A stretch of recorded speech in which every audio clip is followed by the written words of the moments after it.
Welcome back to 1515. With their over-the-top leather and studs and smoke bomb imagery, Judas Priest was certainly a central inspiration for Spinal Tap. But the band really kicked, too, and it's remembered today as one of the classic English heavy metal acts of the 70s and 80s, with a singer, Rob Halford, whose banshee wail was more piercing than anyone's this side of Robert Plant.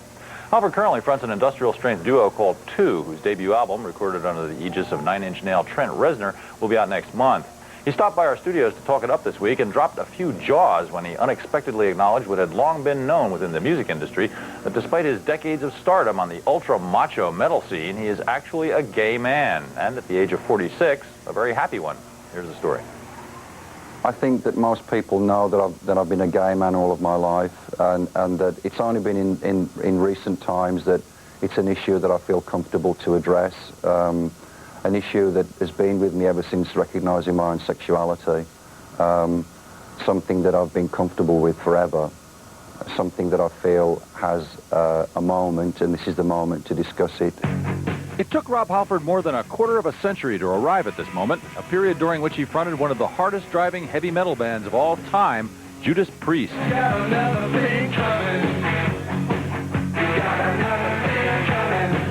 Working in an ultra-macho musical genre, the flamboyant Halford slyly turned Priest stage shows into camp spectacles filled with skin-tight S&M leather and roaring Harley motorcycles. And a generation of metalheads were duly impressed. Breaking the law! Breaking the law! In a famously ridiculous 1990 court case, Judas Priest was cleared of implanting sinister subliminal messages in the band's 1978 album, Stained Class, a record that allegedly led two teenage fans to attempt suicide.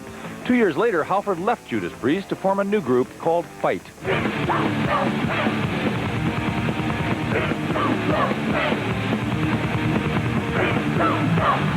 Fight only lasted for 2 albums. Now Halford is back with another new group called Two, and a new determination to open up about his sexuality, something he says he couldn't have done during his days with Judas Priest. I was constantly held back.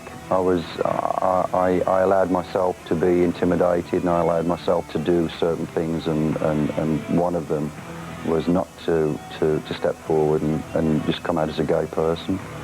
A lot of homophobia still exists in the music world, in all kinds of music. I wouldn't say it's any more phobic in metal as it is in rap or, you know, whatever this music is that I'm doing now. But that's just something that I think we all have to address in our own lives. You know, if we have a problem with it, I think we should seek help and find out why we do have a problem with it. Because if you have a problem with gay and lesbian people, then maybe you have a problem on a racist level, maybe you have a problem on a religious level. I think that every individual should seek out their own humanitarian qualities and just be who they want to be and leave it alone, you know. Although he's now completely candid about his sexuality, the subject doesn't turn up on the first album by his new band called Voyeurs, which will be out next month. However, longtime Priest fans may now want to dust off some of their old vinyl. On the Two record, I never addressed the issue of sexuality, but if you want to go through your Priest collection, you'll be surprised to see how many innuendos, how many metaphors are used, some obvious and some not so obvious.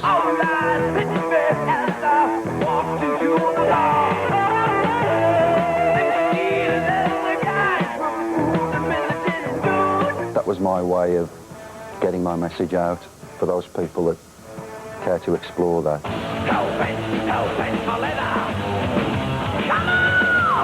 There are as many gay metal fans as there are other fans of music.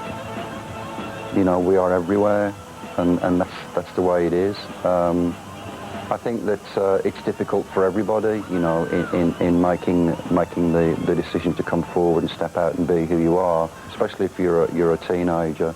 That's where a lot of the anxiety begins, and so maybe people like myself and others that do step in front of the camera and let the world know, maybe it's of some help, you know. It's that, well, there's an individual that has been successful, that's been able to achieve dreams and visions and goals in life, and not let the issue of sexuality be something to hold them back.